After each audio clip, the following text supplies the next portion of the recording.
Good evening, all of you. So let's start next, that is control structure in C++.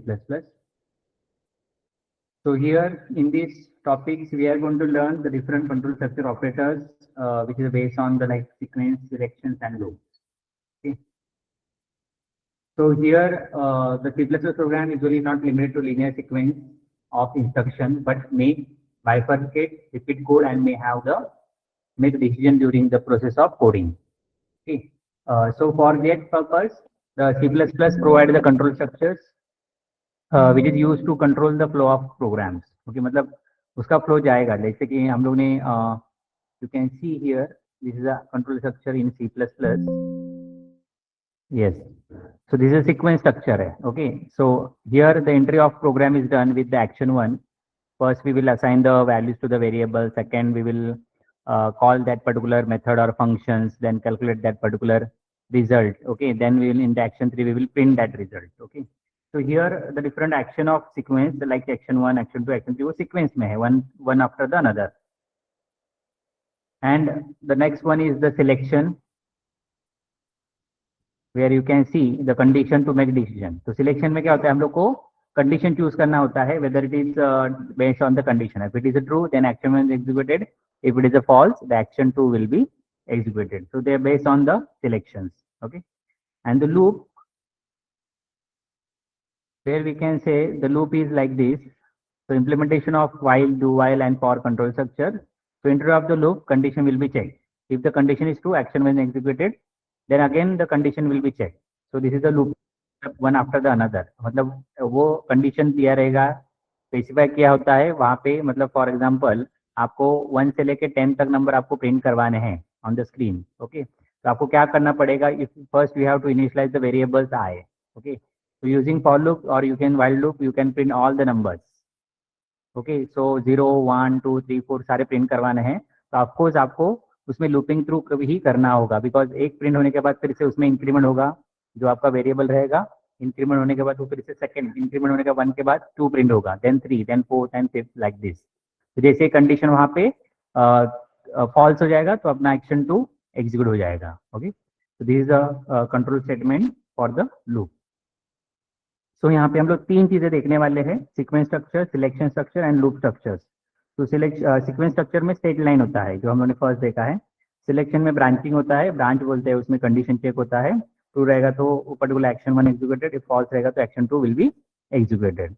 And the third one is the loop structure, iteration और repetition. Loop structure में क्या होता है, एक iteration repetition होता है, particular task repeat किया जाता है मल्टीपल टाइम्स. तो वही उसमें से हम लोग फर्स्ट प्रोग्राम देखते हैं. या so you can check this example, जहाँ पे आप देख सकते हो एक नॉर्मल प्रोग्राम है, हेडर फाइल्स इंक्लूड किया है, नेम स्पेस ऐड किया, मेन फंक्शन जहाँ से एग्जैक्ट एग्जीक्यूशन स्टार्ट होता है कोड का, एंड 3 सी आउट दिए है, मतलब first, second and third. This is called the sequence of execution और सीक्वेंस.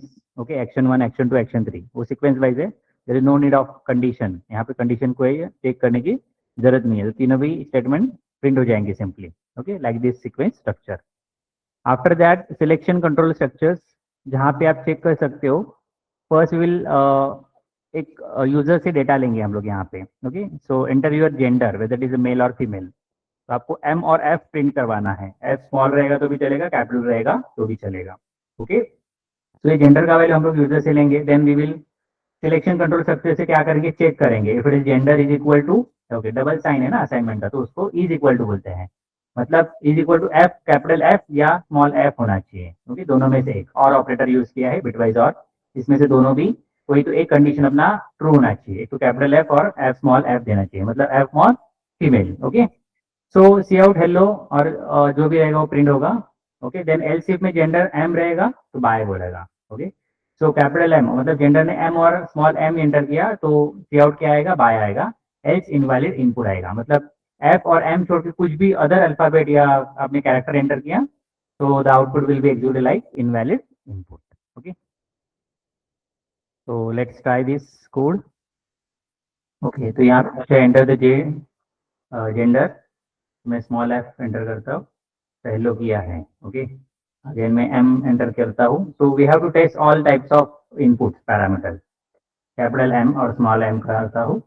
तो यहाँ पे बाय आएगा। ओके, एंड मैं अभी ए इंटर करता हूँ, ए अल्फाबेट, तो इनवैलिड इनपुट आ रहा है। ओके, इसका मतलब है हम लोग सारे केसेस को टेस्ट किया है। फर्स्ट जहाँ पे एफ रहेगा, एल्स इफ में जहाँ पे एम रहेगा, और एल्स में जितना भी मतलब दोनों भी शूट नहीं हुआ तो third will be equal, this is a default one. Okay, default भी आप बोल सकते हैं loop. So this is a syntax of simple if statement, जहाँ पे हम लोग एक्सप्रेशन की जगह पे कंडीशन चेक करेंगे, as we have studied in the C programming में हम लोग पढ़ा था, सेम थिंग है, no changes, only syntax is different. Okay, if expression then body of the loop is executed and curly bracket close.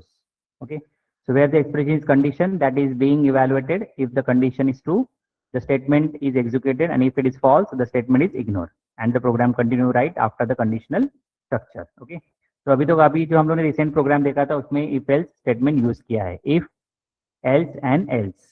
Okay, else if करके, so if expression the body of the loop is executed and statement one else body of the if. Okay, तो यहाँ पे दो चीजें यहाँ पे हम लोग ने टेस्ट किए हैं। Same in the this program is given like integer A comma B, A का वैल्यू 10 है, बी का वैल्यू 20 है, if A is less than B. देखो यहाँ पे कंडीशन चेक कर रहे हैं, 10 is less than 20, yes true, तो यहाँ पे ये एग्जीक्यूट होगा, A is less than B. ये in case of A less than नहीं रहेगा बी से, तो बी इज लेस देन ए करके आउटपुट यहाँ पे प्रिंट होगा। ओके, सो वो था अपना सिलेक्शन, ब्रांचिंग था। अभी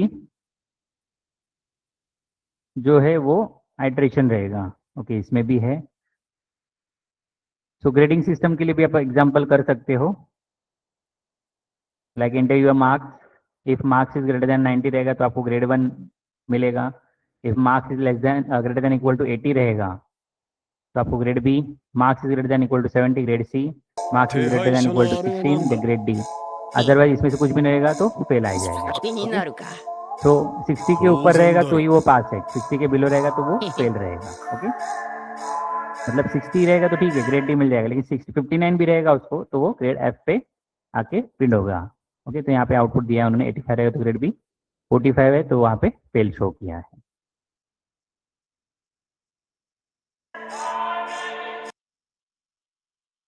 उसके बाद आता है स्विच केस। ओके, तो स्विच केस जस्ट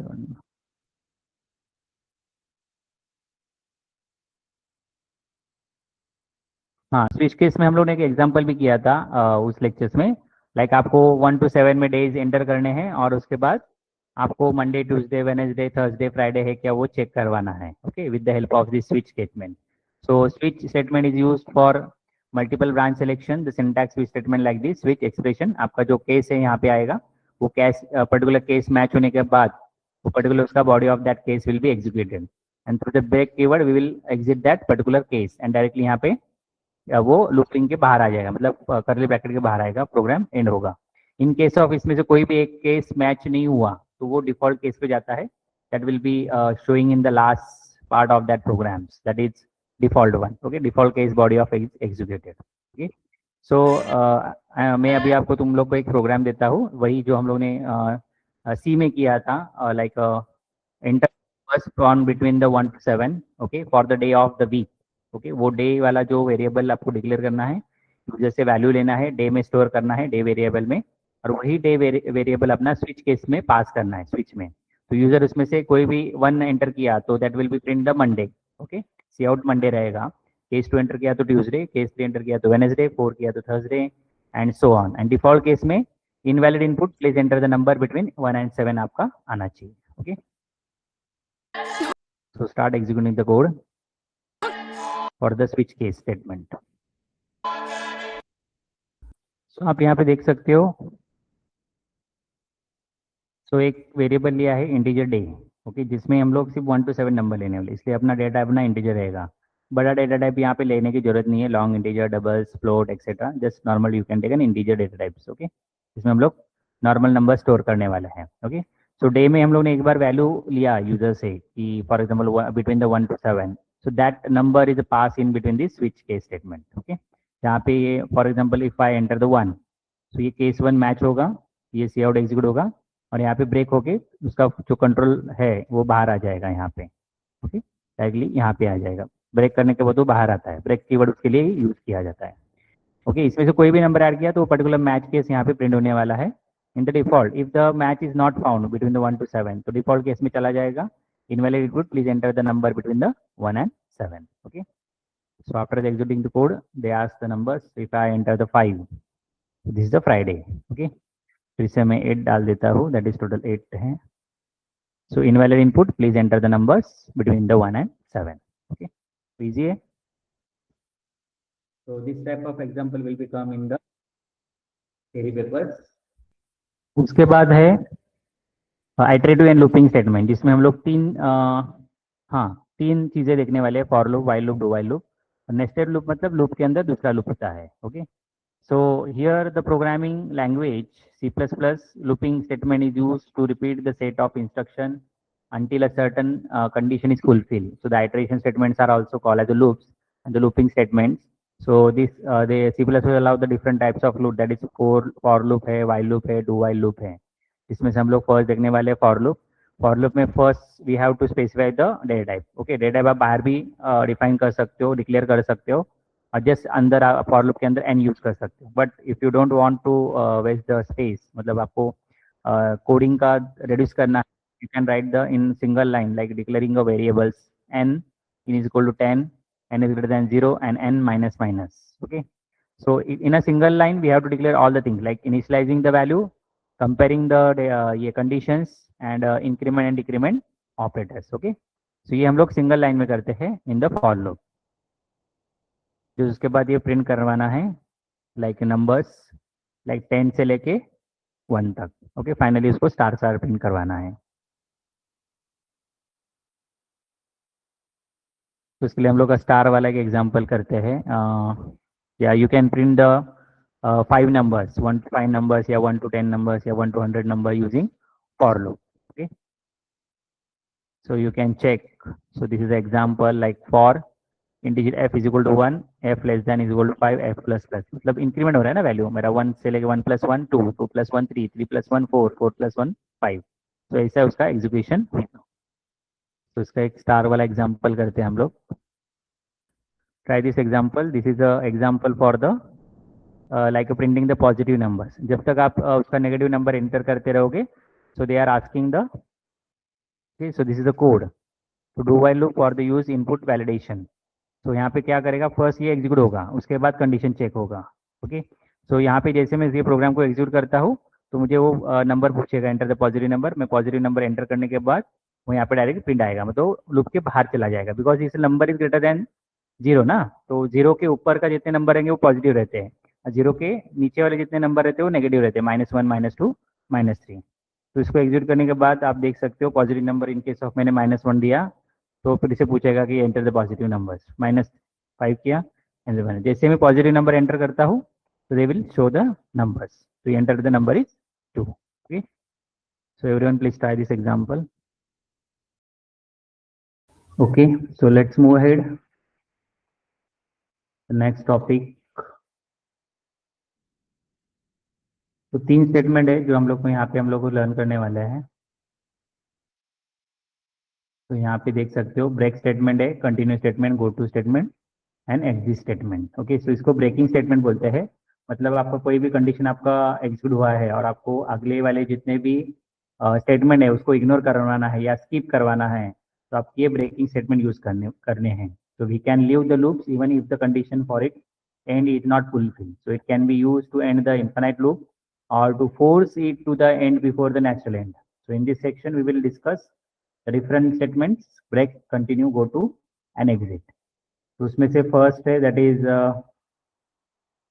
ब्रेक वाला। ओके, सो जैसे कि हम लोग क्या कर रहे हैं, n इज इक्वल टू 10 है, n is greater than equal to 0, n minus minus, तो हम लोग क्या करेंगे 10 को डिक्रीमेंट करेंगे। बट जैसे ही n इज इक्वल n का वैल्यू 3 हो जाएगा तो हम लोग क्या करेंगे, काउंट डाउन अबॉर्ट करेंगे और उसको ब्रेक करेंगे। Okay, like this 10 9 8 7 6 5 4 3। तो 3 जैसे प्रिंट हो जाएगा वहां पे हम लोग अबॉर्ट करेंगे, 2 1 0 वगैरह प्रिंट नहीं करेंगे, तो काउंट डाउन अबॉर्टेड हो जाएगा with the help of break. Okay, तो थिंक यहाँ पे हम लोग देख सकते हैं, इसमें हम लोग क्या करते हैं, इफ देखो अभी इसमें ही डालता हूँ, if num is equal to 2 positive number add किया, यहाँ के अंदर क्या होना चाहिए, ब्रेक,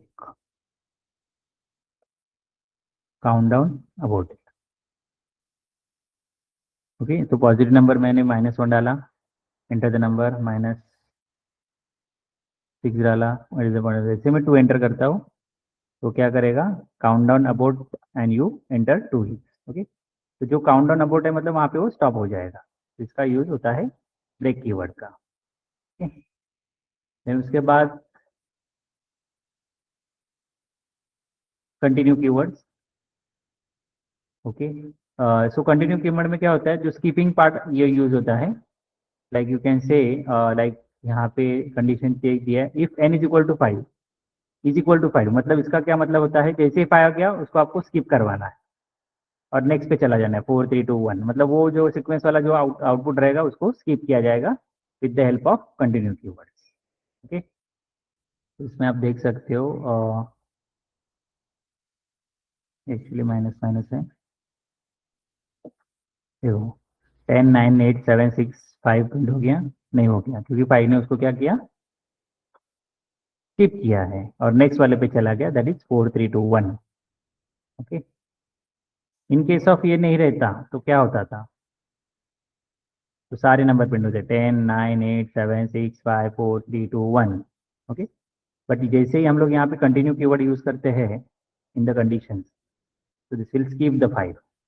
ओके, अब यहाँ पे देख सकते हो, और loop n is equal to 10, n is greater than 0 and minus minus 1। हम लोग क्या करें, डिसेंडिंग ऑर्डर में लिस्ट प्रिंट करवा रहे हैं 10 to 1 में। ओके, तो इसको मैं अभी कमेंट में डाल देता हूँ, this will print all the numbers from 10 to 1 तक, okay, in the reverse order. But जैसे मैं उसको ऐड कर देता हूँ इन अवर कोड, तो वो क्या करेगा, नंबर 5 को स्किप करेगा, 10 9 8 7 6 4 3 2 1। Okay, so this is the use of continue keywords.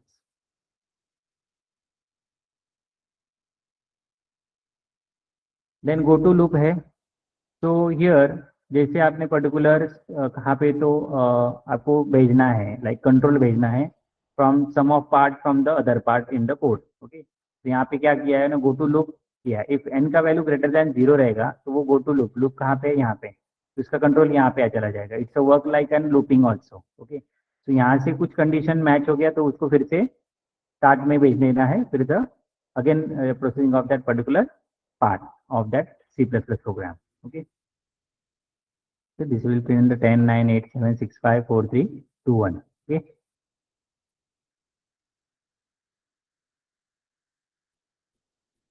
n greater than 0 रहेगा तो n का वैल्यू 0 ही है, तो गो टू लूप रहेगा, कंटिन्यू लूपिंग चलता रहेगा, जैसे वो 0 के नीचे आ जाएगा, ओके, लाइक -1 वगैरह हो जाएगा, तभी वो यहाँ पे स्टॉप होके वो स्टार प्रिंट कर देगा। ओके, अभी मैं यहाँ पे देखो 0 है ना, यहाँ पे -5 कर लेता हूँ, ठीक है, तो -4 तक प्रिंट हो गया डेटा। ओके, तो आर करना है आपको, तो उसको वैसे कंडीशन में आपको चेंज करना होगा।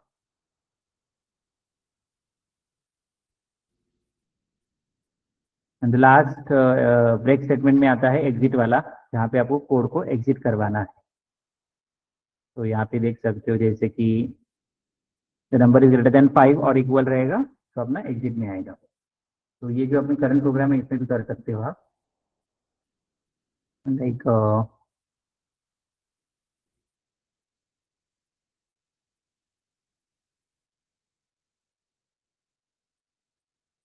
यहाँ पे आप एग्जिट टाइप कर सकते हो। ठीक है, जैसे माइनस से नॉन रहेगा वो बाहर हो जाएगा।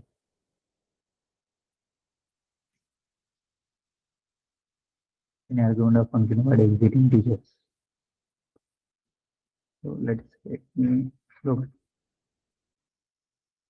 ओके, तो आप यहाँ पे देख सकते हो जैसे कि एग्जिट 0 है, तो जैसे कंडीशन यहाँ पे मैच होगा, एन का भी वैल्यू मैंने 10 डाल रहा, of course it is greater then 1 है, तो ये क्या करेगा, एन यहाँ पे डिक्लेयर है, यहाँ पे इनिशियलाइज होने के बाद वो क्या करेगा, यहाँ पे आ जाएगा। If integer n is equal to 0 है क्या नहीं, वो चेक करेगा और यहाँ से बाहर आ जाएगा। देखो क्या प्रिंट करेगा, जो वैल्यूज रहेगा n का वो। ओके, जैसे कि यहाँ पे वो ये प्रिंटिंग कर हुए, फिर वो यहाँ पे आके एग्जिट हो जाएगा। तो दिस इज द स्टेटमेंट। यहाँ पे जो 9 नंबर है, सो 9 number also the greater than 0 है। इसको डिक्रीमेंट करने के बाद आप इसका वैल्यू चेक कर सकते हो वेदर इट इज क्या था वो। मैं क्या करता हूँ, इसके बाद और एक स्टेटमेंट डाल देता हूँ, डिक्रीमेंट करने के बाद क्या वैल्यू आ रहा है, 9 आएगा। देखो 10 9 बाहर आ गया लूप। ठीक है, तो ये बिफोर 10 था, डिक्रीमेंट करने के बाद 9 हो गया। This is called post decrement of it. तो try this example. Okay, so next, the main thing of this C++ is very important topic actually start हो गया, that is C++ classes and objects. Okay, so इसका main purpose of C++ programming, like to add the object oriented to the C programming language. Classes are the central features of C++ that support object oriented programming and are often called as a user defined type. User defined type मतलब हम लोग यहाँ पे users यहाँ पे define करेगा class, okay, और उससे related function है वो add करेंगे, उसके बाद ऑब्जेक्ट क्रिएट करके वो पर्टिकुलर फंक्शन को कॉल करेंगे। ओके, डेटा मेंबर्स को या मेंबर फंक्शन को कॉल करेंगे। तो here the class is used to specify the form of an object and it is a combine the data differentiation and method for manipulating that data into one neat package. Okay, एक package create करेंगे जिसके अंदर class रहेंगे, variable रहेगा, function रहेगा, function definition होगा। उसके बाद मेन प्रोग्राम में उस क्लास का ऑब्जेक्ट क्रिएट करेंगे and through that object we will call that particular or access that particular data members and member functions. Okay, तो इसलिए उसको बोलते हैं encapsulation. So data and function within the class are called as a member of that class. Okay, मतलब जितना भी data, अभी data मतलब क्या होता है, वेरिएबल्स और इंस्टेंसेस। फंक्शन जो हम लोग पर्टिकुलर टास्क और मॉड्यूल्स में डिवाइड करते हैं उसको फंक्शंस बोलते हैं। Within the class are called the member of that class. तो क्लास डेफिनेशन क्या होता है, so class definition it will be like you can say the blueprint of the data types. So this is doesn't actually define any data, but that doesn't does define what the class name means. That's it. So what an object of the class will consist of and what operation can be performed on such an object. So class definition start with the keyword class followed by the class name and class body enclosed by the pair of the curly bracket. Okay. तो class definition का एक हम लोग यहाँ पे example देखने वाले हैं, लाइक बॉक्स करके एक डेटा टाइप हम लोग यूज करेंगे using the keyword class as a follows. So I am sharing the example with you. तो आप यहाँ पे देख सकते हो लाइक एक क्लास लिया है GFG और you can take any names. उसके अंदर एक पब्लिक एक्सेस स्पेसिफायर लिया है, then integer value, void show एक फंक्शन लिया है, उसको मेंबर फंक्शन भी बोल सकते हैं। मतलब क्लास के अंदर जो आप फंक्शन डिफाइन करते हो उसको मेंबर फंक्शन बोलते हो और जो वेरिएबल डिक्लेयर करते हो उसको डेटा मेंबर करते हो। तो be remember this two terms, okay, confuse नहीं होना चाहिए। So data members and member function, जो क्लास के अंदर होते हैं वेरिएबल्स उसको डेटा मेंबर बोलते हैं और जो क्लास के अंदर फंक्शन होते हैं उसको मेंबर फंक्शन, क्योंकि वो क्लास का मेंबर होता है इसलिए। ठीक, उसके बाद सेमीकोलन आएगा क्लास खत्म होने के बाद। Integer main programs you have to just यहाँ पे object will be declare here, मतलब ऑब्जेक्ट आना चाहिए यहाँ पे। You can say here like CFG, तो हम लोग उसको ये कर सकते हैं। तो चलिए टाइप 1 यहाँ पे ऑब्जेक्ट क्रिएट करने के लिए CFG, सॉरी GFG है, GFG G सेमीकोलन, उसके बाद G डॉट शो। तो शो मेथड को हम लोग यहाँ पे कॉल करेंगे। ठीक, तो यहाँ पे वैल्यू शो होगा, लेकिन वैल्यू यहाँ पे डिफाइन नहीं किया गया है। तो वैल्यू डिफाइन करने के लिए आप एक पर्टिकुलर वैल्यू उसको असाइन कर सकते हो, like val to 2.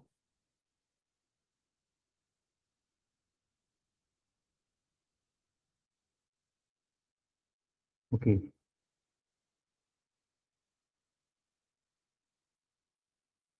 val does not name type function here not declaring this scope. Okay,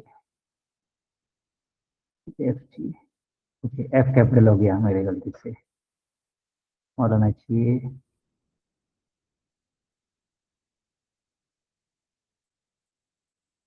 not a name type. Okay, integer val.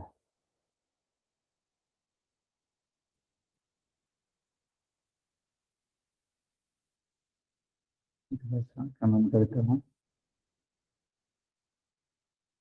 Okay, यहाँ पे गार्बेज वैल्यू शो कर रहा है. ओके, सो 3276 कुछ भी वैल्यू जैसे कि वेरिएबल इनिट किया तो उसको गार्बेज वैल्यू असाइन हो गया था. So that will be shown here in the statements.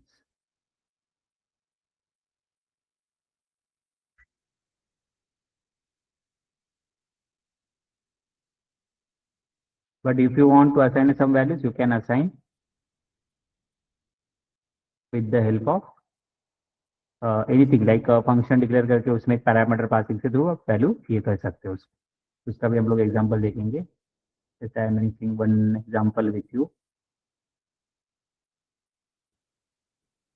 ये डिवीजन वाला हो गया है. Yes, design a class demo which will contain the following methods like read numbers, factorial, calculating the factorial of a numbers, reverse numbers and ये मतलब ये सारे examples है. तो इसमें से हम लोग बेस्ट है कि एक फंक्शन ओवरलोडिंग का एग्जांपल ले सकते हैं. और overload area function static variable. Yes,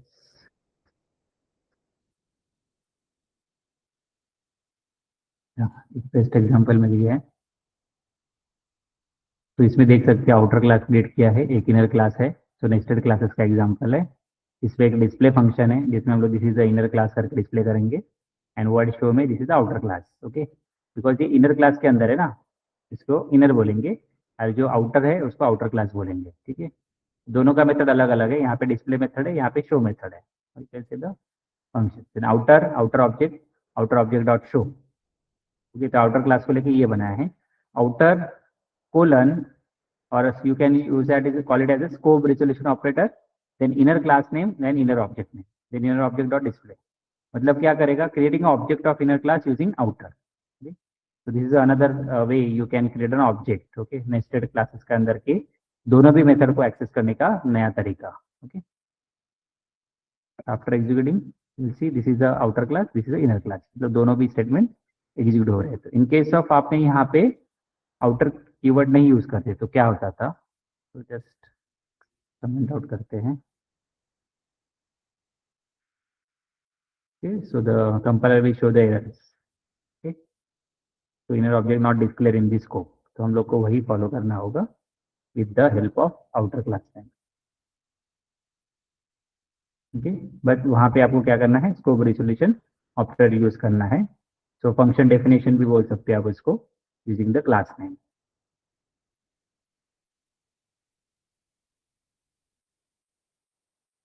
next आता है define a C++ object. So class provides the blueprint of object. So basically an object is created from a class. So we declare object of a class with exactly the same sort of declaration that we have declared the variable of basic type. Okay. तो इसमें से जो कुछ statement रहेगा like you can से the box class हम लोग ने यूज किया क्लास बॉक्स. ओके, तो उसका ऑब्जेक्ट क्रिएट करना है तो उस पर छोड़ के एक ऑब्जेक्ट का नाम लिखो. So declare the box 12 of type, then box 11, declare the box 11 of type box. Okay, so both of the object box 1 and box 2 will have their own copy of the data member. So हर एक के जो भी class रहेगा और उसका object आप create करते हो तो उसका खुद का एक कॉपी उसके पास होता है. बॉक्स 1 एंड बॉक्स 2 का अलग अलग होता है. उसके बाद एक्सेसिंग द डेटा मेंबर्स. अभी जो फंक्शन के अंदर हम लोग जो वेरिएबल डिक्लेयर करते हैं उसको एक्सेस करना है. तो उसको एक्सेस करने के लिए सिंपली हम लोग को देखो क्लास बॉक्स लिया है, पब्लिक एक्सेस स्पेसिफायर यूज किया है, उसमें double length, double breadth and double height किया है. ओके, तो अभी हम लोग को इसको इंडिविजुअली एक्सेस करना है. तो यहाँ पे क्लास हम लोग का खत्म हो गया इन द इंटीजर मेन. उसके बाद बॉक्स 1 बॉक्स 2 दो ऑब्जेक्ट क्रिएट किए हैं बॉक्स क्लास के. तो double value volume is equal to 0.0. तो बॉक्स 1 को आपको कुछ वैल्यू असाइन करने हैं. तो बॉक्स 1 के जो हाइट विड्थ एंड लेंथ है उसको वैल्यू असाइन करने हैं. ओके, तो आप उसको लेके लाइक बॉक्स 1 देखो बॉक्स 1 बॉक्स 2 यहाँ पे दो ऑब्जेक्ट लेते हैं. तो फर्स्ट ऑब्जेक्ट को लेके खुद के उसके अलग अलग कॉपी रहेंगे तीनों के भी, height length and width. And box 2 के भी अलग कॉपी रहेंगे like height width and length. Okay, height length and breadth. Okay, तीनों के दोनों ऑब्जेक्ट के अपने खुद के डेटा होंगे that's related to the height length and breadth में। ओके, सो आप उसको इंडिविजुअल लेके भी कैलकुलेट कर सकते हो। बस इसका मेन कंसेप्ट है कि आपको object name and particular data members, okay, object name and data member use करना है। फिर से object name data member, object name data number, this is for the box 1 और यू कैन से तो वॉल्यूम 1 के लिए। वॉल्यूम ऑफ बॉक्स 2 के लिए आपको box 2 dot height, box 2 dot length, box 2 dot breadth इसका मल्टीप्लीकेशन करवाना है। ओके, तो try this code. Accessing the data members of a class, इसमें आप देख सकते हो क्लास बॉक्स है 3 है, तो this is the different class. Okay, इसका और इसमें दोनों डिफरेंट डिक्लेरेशन है। तो ये क्लास बॉक्स है और इसका मेन प्रोग्राम है। तो यहाँ पे हर एक का ऑब्जेक्ट क्रिएट किया है, दोनों भी इंडिविजुअली सेम क्लास नेम लेके, box box 1 and box box 2। यहाँ पे सेम क्लास लेके दो डिफरेंट ऑब्जेक्ट लिखते हैं, तो हर एक ऑब्जेक्ट के खुद के डेटा मेंबर्स होते हैं। ओके, तो बॉक्स 1 के अलग डेटा मेंबर्स है और इसके अलग मेंबर्स है। ओके, दोनों ने तीनों को वैल्यू असाइन किया है, फिर यहाँ पे उसका कैलकुलेशन किया है, volume of box 1 and volume of box 2। Okay, so this is result of volume of box 1 and box 2। तो तीनों का वैल्यूज है, मतलब फॉर एग्जांपल ये 1 2 3 तीनों का कैलकुलेशन लेके मल्टीप्लिकेशन की जो वैल्यू आ रहा है दैट इज 210, और बॉक्स 2 के तीनों डेटा मेंबर्स के हाइट लेंथ एंड ब्रीथ का मल्टीप्लिकेशन लेके आंसर आ रहा है 1560। So this is the logic behind that. Okay. So exam में आपको क्वेश्चन पूछा जाएगा, लाइक यू कैन से the accessing the data members, accessing the data member, तभी आपको ये एग्जाम्पल लिखना है वहां पे।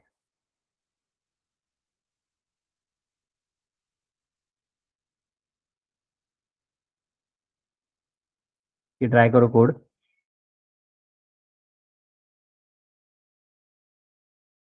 इसमें एक चीज वेरी इंपॉर्टेंट है, that is if you use like private and protected member आपने यूज किया या एक्सेस स्पेसिफायर यूज किया, तो वो एक्सेस करने के लिए अलाउ नहीं कर सकता है। So we can not be access directly using the direct member access operator that is dot. Dot से हम लोग उसको एक्सेस नहीं कर सकते हैं, तो उसको एक्सेस करने के लिए हम लोग इनहेरिटेंस चैप्टर में उसका एग्जाम्पल देखने वाले हैं। ओके, तो इसके लिए आपको एक्सेस करना है data members, okay, through the class, तो आपको उसको पब्लिक करके ही डिफाइन करना होगा। सो प्राइवेट करके डिफाइन करोगे तो it will not allow to access that object. Okay, तो उसमें पब्लिक को निकाल देता हूँ, तो बाय डिफॉल्ट इज प्राइवेट। आपने कुछ भी नहीं लिखा है, इसका मतलब होता है डेटा मेंबर्स प्राइवेट है। आपको उसको पब्लिकली करना है तो आपको पब्लिक कीवर्ड एंड कोलन लिखना होगा उसके पहले। Okay, so you can check here the box height is the private within this context. Okay, okay, done. Then move ahead with the next class and object in details.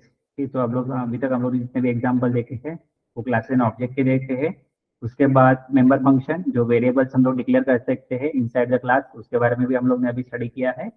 Okay, then we are moving toward the class access modifier. Okay, so class members numbers can be defined as a public, private, protected. By default member will be assumed as a private, कुछ भी नहीं लिखा हुआ तो इसका private है। Okay, तो इसका और एक एग्जांपल देखने वाले हैं related to the private protected during the inheritance chapters. Okay, now heading toward the constructor and destructor. तो यहाँ पे सिर्फ 3 लाइन में उन्होंने कंस्ट्रक्टर डिस्ट्रक्टर का डेफिनेशन लिखा है, बट इट्स वन चैप्टर है पूरा कंस्ट्रक्टर एंड डिस्ट्रक्टर का।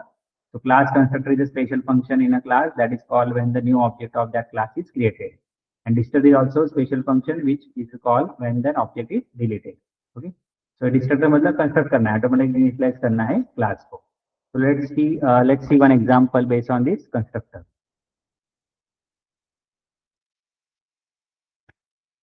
The main definition of like a C++ provider special member function called the constructor which enable an object to initialize itself when it is created.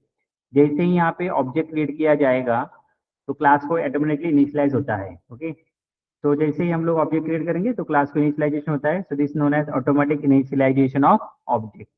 So it's also provides another member function called the destructor that destroy the object when they are no longer required. मतलब memory में एक बार data create हो गया तो उसका use नहीं रहेगा तो हम लोग क्या करते हैं, उसको डिस्ट्रॉय करते हैं और रिमूव करते हैं from the memory. Same thing will be here, हम लोग को क्या करना पड़ता है, जैसे ही इनिशियलाइजेशन किया था कंस्ट्रक्टर का वैसे उसको निकाल देना है। Okay, when it is no longer required. तो constructor is a special member function whose task is to, उसका टास्क क्या होता है इसका कंस्ट्रक्टर का, उसको इनिशियलाइज करना होता है। किसको इनिशियलाइज करना होता है? ऑब्जेक्ट को, ऑब्जेक्ट ऑफ इट्स क्लास। तो special because of its name is the same as the class name. Constructor का जो क्लास नेम होता है वो क्लास नेम जैसा ही सेम होता है, इसलिए उसको कंस्ट्रक्टर बोलते हैं। तो it is called as a constructor because it construct the value of the data member of the class. Okay, so let's say take one example constructor का। तो आप यहाँ पे देख सकते हो क्लास ए क्रिएट किया है। ओके, तो उसमें पब्लिकली एक्सेस स्पेसिफायर यूज किया है। सो यहाँ पे ए, तो this A and this A R the same, मतलब ये कंस्ट्रक्टर होता है। जब भी क्लास करके डिफाइन किया होता है ये क्लास है, तो क्लास जैसा ही उसका नाम रहता है उसको हम लोग कंस्ट्रक्टर बोलते हैं। तो constructor without any parameter. Okay, constructor without parameter मतलब वो पैरामीटर नहीं होता है, एंड विदाउट विद पैरामीटर मतलब उसको पैरामीटराइज कंस्ट्रक्टर बोलते हैं। ओके, उसका भी एग्जांपल देखते हैं। तो it is the class name and the constructor name is the same. Okay, so you can the method name. उसके बाद यहाँ पे क्लास खत्म हो गया। देन उसके बाद इंटीजर मेन, क्लास ए का ऑब्जेक्ट क्रिएट किया है ऑब्जेक्ट वन। जैसे ऑब्जेक्ट वन क्रिएट किया तो ये सी आउट वाला स्टेटमेंट एग्जीक्यूट होता है। देखो यहाँ पे एक नोट डाउन करो कि यहाँ पे किधर भी सी आउट स्टेटमेंट नहीं है इन द मेन प्रोग्राम। तो जैसे हम लोग जैसे ऑब्जेक्ट को इनिशियलाइज किया है ऑटोमेटिकली वो ऑब्जेक्ट एग्जीक्यूट होता है। ओके, वो मेथड एग्जीक्यूट होता है, constructor is call. Okay, so this is the of concept of implementation of constructor. Okay, जैसे यहाँ पे तो कुछ भी नहीं है, हम लोग ऑब्जेक्ट के लेके किसी मेंबर एक्स डेटा मेंबर या मेंबर फंक्शन का एक्सेस नहीं कर रहे, डायरेक्टली जस्ट ऑब्जेक्ट क्रिएट करते हैं। जैसे ऑब्जेक्ट क्रिएट करते हैं उसका क्लास का जो कंस्ट्रक्टर होता है ऑटोमेटिकली इनिशियलाइज हो जाता है। तो this is an example of constructor. The constructor that accept no parameter, जिसको पैरामीटर नहीं बोलते हैं उसको डिफॉल्ट कंस्ट्रक्टर। अभी ये जो एग्जांपल है that is a example of default constructor. The constructor that accept no parameters is called the default constructor. The default constructor for a class A is equal to A colon A. So A is for solution operator A. If no such a constructor is defined, then the compile supply the default constructor. Okay. So constructor के function के have some special characteristic है constructor के। Carefully सुनो, there should be declare as the public section, हमेशा उसको public section में declare करना पड़ता है कंस्ट्रक्टर को। ठीक है, ये ऑलरेडी है। They are invoke automatically when the object is created. देखो अभी नीचे ऑब्जेक्ट क्रिएट किया है मेन फंक्शन में, तो वो ऑटोमेटिकली एग्जीक्यूट हो रहा है। They do not have return types, यहाँ पे रिटर्न टाइप दिख रहा है कंस्ट्रक्टर के अंदर नहीं, ए के अंदर जैसे एक सी आउट स्टेटमेंट दिख रहा है। सो नॉट इवन वॉइड भी नहीं है, therefore and they can not return the values, वो कुछ भी वैल्यू लिखता नहीं है। Okay, they can not B inherited, inherited कर सकते हो क्या? नहीं कर सकते हो। Through the derive class can call the base class constructor, इसको आपको डिराइव क्लास करके फिर उसको बेस क्लास के कंस्ट्रक्टर को आप कॉल कर सकते हो।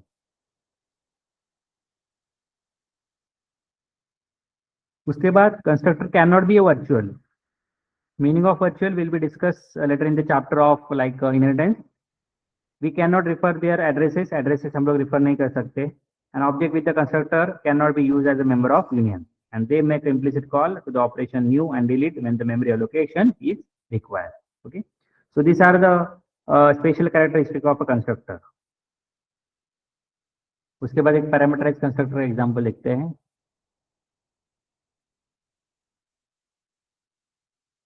देखो यहाँ पे टाइप दिए हैं, 4 टाइप्स है पैरामीटर। डिफॉल्ट कंस्ट्रक्टर है, पैरामीटराइज कंस्ट्रक्टर है, कॉपी कंस्ट्रक्टर है and move constructor. Default constructor मतलब नो पैरामीटर। ओके, एग्जांपल हो गया पैरामीटर कंस्ट्रक्टर मतलब इसमें एक पैरामीटर है, देखो integer a x, value x.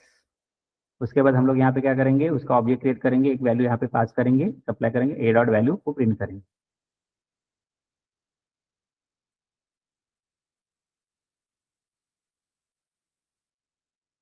Okay, so after execution value will be printed here like 10। Okay, so यहाँ पे ऑब्जेक्ट क्रिएट करते वक्त उसका एक हम लोग पैरामीटर सप्लाई कर रहे हैं, ए इन द राउंड ब्रैकेट 10, तो वो 10 वैल्यू क्या पे जाएगा, यहाँ पे आएगा। ये 10 वैल्यू वैल्यू को असाइन होगा, और C out dot A dot value मतलब A dot object, A dot val मतलब वो पर्टिकुलर हम लोग को पैरामीटर कंस्ट्रक्टर का मेंबर को एक्सेस करने के लिए हम लोग को ऑब्जेक्ट नेम डॉट उसका डेटा मेंबर नेम यूज करना होगा for the printing that values. Next आता है कॉपी कंस्ट्रक्टर। तो copy constructor is a name member function initialize the object using the another object of a same class. So copy constructor take the reference to an object in the same class and an argument. Okay. तो जैसे copy constructor है, तो उसको represent करने के लिए N percent आपको use करना होता है। ओके, तो उसको रेफरेंसेस बोलते हैं। सो कॉपी कंस्ट्रक्टर का references to the object of the same class as an argument. Okay, तो यहाँ पे देख सकते हो लाइक A1 ऑब्जेक्ट क्रिएट किया, 20 वैल्यू पास किया है। फिर A2 में हम लोग A1 को पास करेंगे, मतलब A1 ऑब्जेक्ट को पास करेंगे into the A2 creating another object from, इसलिए उसको कॉपी कंस्ट्रक्टर बोलते हैं। एक ऑब्जेक्ट दूसरे ऑब्जेक्ट में हम लोग पास करेंगे। Okay, this is a example of copy constructor. Okay, so here the value 20 is printed, मतलब हम लोग 20 पास किया था A1 वाले इसमें ऑब्जेक्ट में। तो A1 किसका है, ए का है, तो यहाँ पे आएगा वैल्यू असाइन होगा। ओके, उसके बाद हम लोग क्या कर रहे हैं, A2 का A1 को A2 के अंदर पास करें, सेम वैल्यू यहाँ पे 20 कॉपी होगा A2 में। Okay, ampersand copy constructor. Okay, तो उसको रिप्रेजेंट करने के लिए ए एंड करना पड़ता है, एंडिंग ऑपरेटर, मतलब वो एक्चुअली एड्रेस ऑपरेटर बोल सकते हैं आप उसको, एन परसेंट को address operator. Same values apply here and that will be printed here with the C out operator. Okay, try this example parameterize constructor का। Okay, let's move ahead with the next one, that is friend function. Okay, so friend function तो सबको पता है कि type देना पड़ता है, data type, उसके बाद फंक्शन नेम आएगा, उसके बाद आर्गुमेंट लिस्ट आता है। Okay, so let's take one example about the function.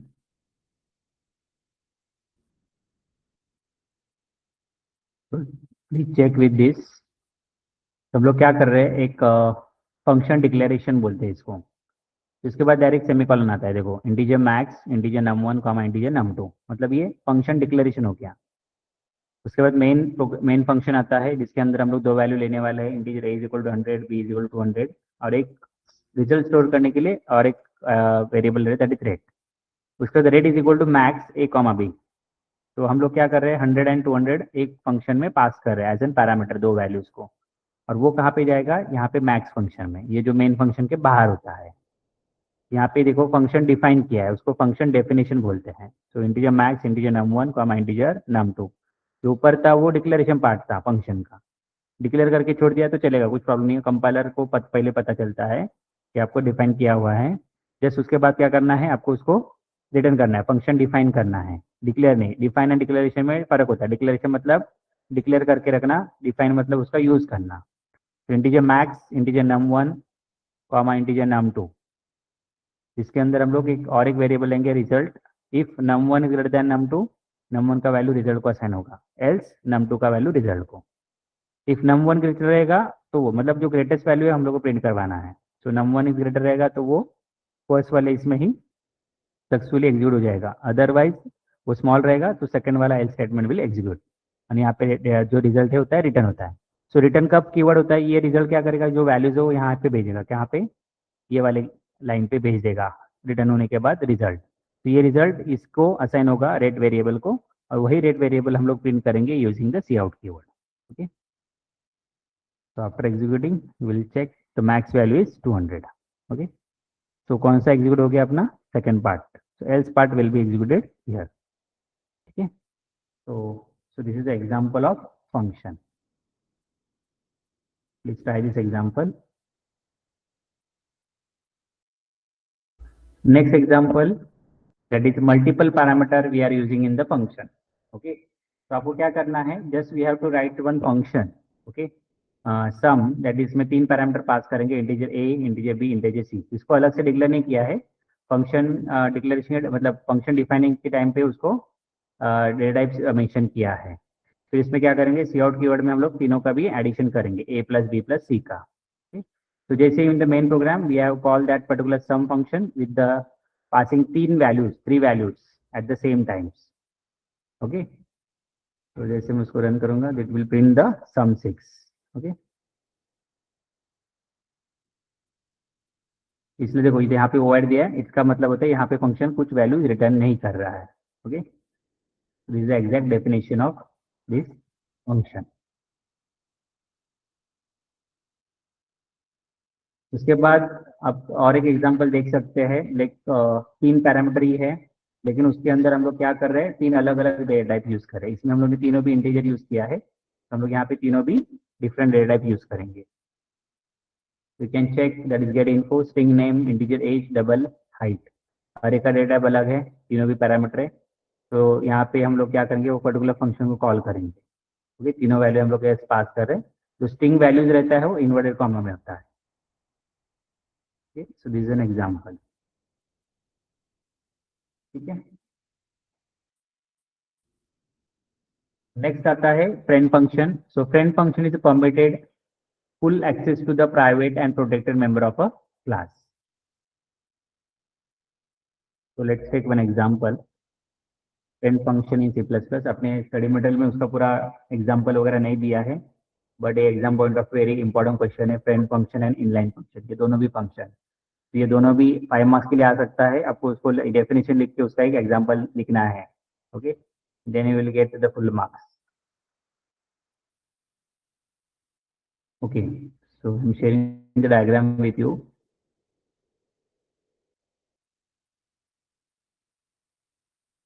देखो, तो फ्रेंड फंक्शन, तो friend function can be a global function और member function of another class. Okay, तो वो दूसरे क्लास का भी फंक्शन हो सकता है और ग्लोबल फंक्शन होता है, हो सकता है।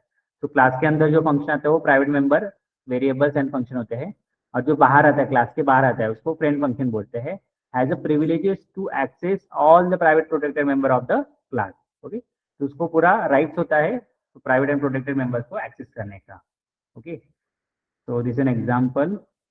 तो लाइक क्लास बेस है, इसमें अंदर एक प्राइवेट मेथड है, प्रोटेक्टेड मेथड है, पब्लिक मेथड है। ओके, एंड फिर हम लोग क्या करेंगे, और एक फ्रेंड कीवर्ड यूज करके एक फ्रेंड फंक्शन बनाएंगे।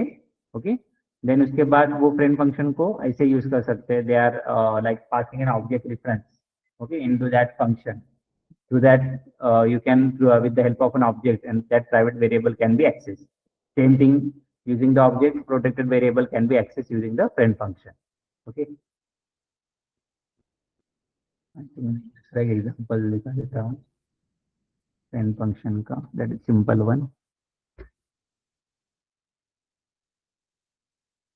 तो यहाँ पे देख सकते हो इस क्लास बॉक्स है, उसके अंदर एक फ्रेंड करके प्रिंट विड्थ करके एक फंक्शन डिफाइन किया है। Okay, inside the class. फिर मेंबर फंक्शन है void बॉक्स सेट विड्थ, ये प्रिंट विड्थ फंक्शन है, ये सेट विड्थ है। तो यहाँ पे उसको डिफाइन किया, डिक्लेयर किया है, यहाँ से उसको डिफाइन कर रहे हैं using the scope resolution operator. Scope resolution operator में क्या होता है, लेफ्ट हैंड साइड में क्लास नेम यूज करना पड़ता है, राइट हैंड साइड में उसका फंक्शन नेम। ओके, हमेशा याद रखना है। ठीक, देन प्रिंट विड्थ के लिए एक फंक्शन डिफाइन करना है बॉक्स, उसमें हम लोग ऑब्जेक्ट ही पास करेंगे। Okay, and then we will print that width of that box. Okay, in the main program we will create object of that box class, box dot set width, उसमें एक parameter pass करेंगे 10.0, and print width में हम लोग box वाला, मतलब जो object है उसको ही पास करेंगे in the print width. Print width is the friend function, okay, which is a friendly to the class. This is the width of the box is 10. Okay.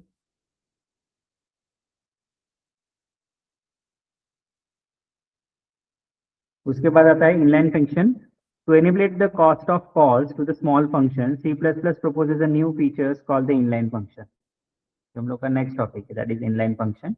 With the inline function, the compiler try to expand the code in the body of the function in place of the call to the function.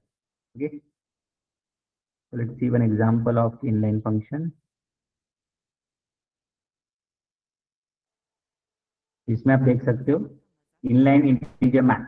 Okay, तो keyword inline use करना है before the function name, उसका data आएगा, function name आएगा max, उसके parameter आएंगे, और इसमें रिटर्न कीवर्ड लेके आप उसको कंडीशनल ऑपरेटर वाला यूज कर सकते हो। कंडीशनल ऑपरेटर जिसमें हम लोग x greater than equal to y, तो ये ट्रू रहेगा तो x विल बी एग्जीक्यूटेड, ये फॉल्स रहेगा तो y will be executed. Okay, in the main function we will call the max function with the different values like max 20,10, 20,10 गया तो 20 is greater than 10, yes, तो यहाँ पे 20 प्रिंट हो जाएगा फर्स्ट स्टेटमेंट, सी आउट स्टेटमेंट। सेकंड स्टेटमेंट में 0,200 है, 0,200 जाएगा, लेकिन 0 ग्रेटर नहीं है 200 से, तो 200 will be result print here. The max 100, 1010, okay, तो इसमें भी second y will be executed. Okay, so this will be a like copy of result will be passed to that मतलब return back to that function. इसलिए इसको return keyword use किया। ठीक है, जहाँ पे रिटर्न है वहाँ पे इंटीजर होता है। हमेशा है, वॉइड रहेगा तो रिटर्न नहीं होता है, इंटीजर रहेगा तो रिटर्न होता है। ठीक है, तो इसको एग्जीक्यूट करेंगे।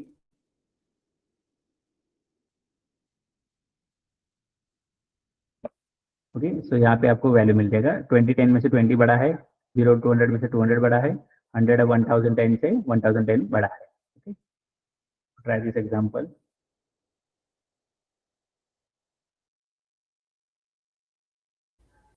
So here we have finished our two first chapters.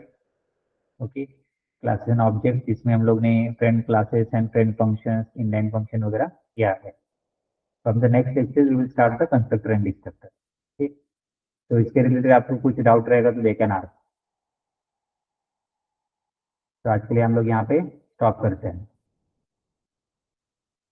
तो इसमें से इंपॉर्टेंट क्वेश्चंस है, that is first one is the classes and objects. इसमें भी आपको डेटा मेंबर फंक्शंस क्या होता है, या फंक्शन कैसे डिफाइन किया जाता है, उसके बाद क्लास मेंबर्स एक्सेसिंग कैसे होता है with the help of object, passing object as an argument. Okay, ये 5 मार्क्स के लिए क्वेश्चन आ सकता है आपको, इंपॉर्टेंट फ्रॉम दिस चैप्टर। उसके बाद फ्रेंड फंक्शन है, इनलाइन फंक्शन है।